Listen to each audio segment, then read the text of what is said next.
അനുഗ്രഹം ചൊരിയണേ. നാമം വാഴ്ത്തുവാൻ തെറ്റു കുറ്റമൊന്നുമേ ചെയ്തിടാതെ നോക്കണേ. നന്മ മാത്രം ചെയ്യുവാൻ അനുഗ്രഹം ചൊരിയണേ. അനുഗ്രഹം എന്നിട്ട് അവിടെ പോയി കുഞ്ഞാ ഓടിച്ചതാ.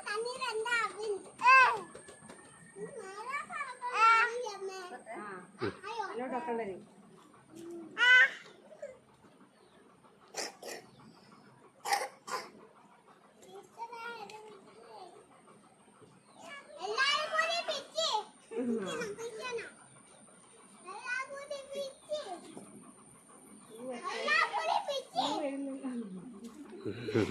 കുട്ടികൾ അവിടെയും വളരെയധികം വിഷമം അനുഭവിക്കുന്നുണ്ടെന്ന് നമുക്ക് എല്ലാവർക്കും തന്നെ അറിയാം. അപ്പോൾ അതുകൊണ്ട് നമ്മുടെ ആഘോഷ പരിപാടികൾ ചുരുക്കിക്കൊണ്ട് നമ്മുടെ കുഞ്ഞു കുട്ടികളുടെ ഒരു സഹായഹസ്തം എന്ന നിലയിൽ ഫണ്ട് അയച്ചു കൊടുക്കാൻ തീരുമാനിച്ചിട്ടുണ്ട്.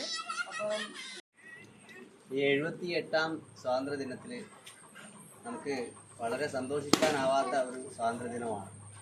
കാരണം നമ്മുടെ ഉറ്റ സുഹൃത്തുക്കളും അയൽ ജില്ലയുമായ ആളുകളുമായ വയനാട്ടിലുള്ള ഒരുപാട് ആളുകൾ, വൃദ്ധരും യുവാക്കളും കുട്ടികളും സ്ത്രീകളും എല്ലാവരും ഒരുപാട് ആളുകൾ അവരുടെ ജീവൻ ബലിയർപ്പിക്കേണ്ടി വന്ന സാഹചര്യമാണ് ഉണ്ടായത്.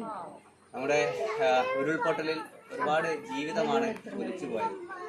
എന്നാലും നമ്മുടെ കേരളക്കരയെ സംബന്ധിച്ചിടത്തോളം നമുക്ക് ആശ്വാസം പകരുന്നത് നമ്മുടെ കേരളക്കരയിലുള്ള ആളുകളുടെ സാഹോദര്യവും അതുപോലെ തന്നെ അവരുടെ സഹകരണ മനസ്സുമാണ്.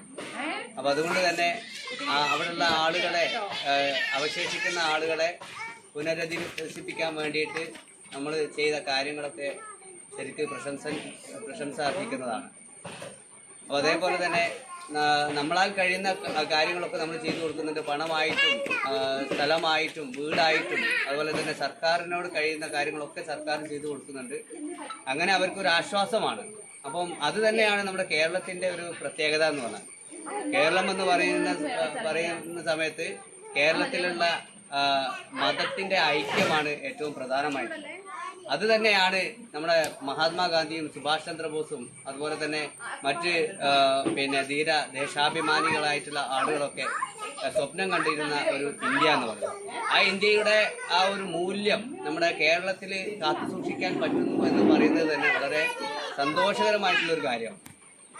അപ്പോൾ അതുകൊണ്ട് തന്നെ ഈ കേരളത്തെ കണ്ടുകൊണ്ട് കേരളത്തിലുള്ള ആ ഒരു സാഹോദര്യത്തെയും കേരളത്തിൻ്റെ ആ ഒരു നന്മയെയും കണ്ടുകൊണ്ടായിരിക്കണം മറ്റ് സംസ്ഥാനങ്ങളും പഠിക്കേണ്ടത് എന്നുള്ള ഒരു മെസ്സേജ് ഞാൻ ഈ സാഹചര്യത്തിൽ നമ്മുടെ ഈ 78ാം സ്വാതന്ത്ര്യദിന സന്ദേശമായിട്ട് ഞാനിവിടെ പറയാൻ ആഗ്രഹിക്കുകയാണ്. ഇനിയും ഇതുപോലുള്ള സഹകരണങ്ങളും ഇതുപോലുള്ള ഒത്തൊരുമയും ഒക്കെ ഇനിയും ഒരുപാട് വർഷം ഇനിയുള്ള കാലങ്ങളിലൊക്കെ ഉണ്ടാവട്ടെ എന്ന് പറഞ്ഞുകൊണ്ട് ഞാൻ എൻ്റെ അവസാനിപ്പിക്കുകയാണ്.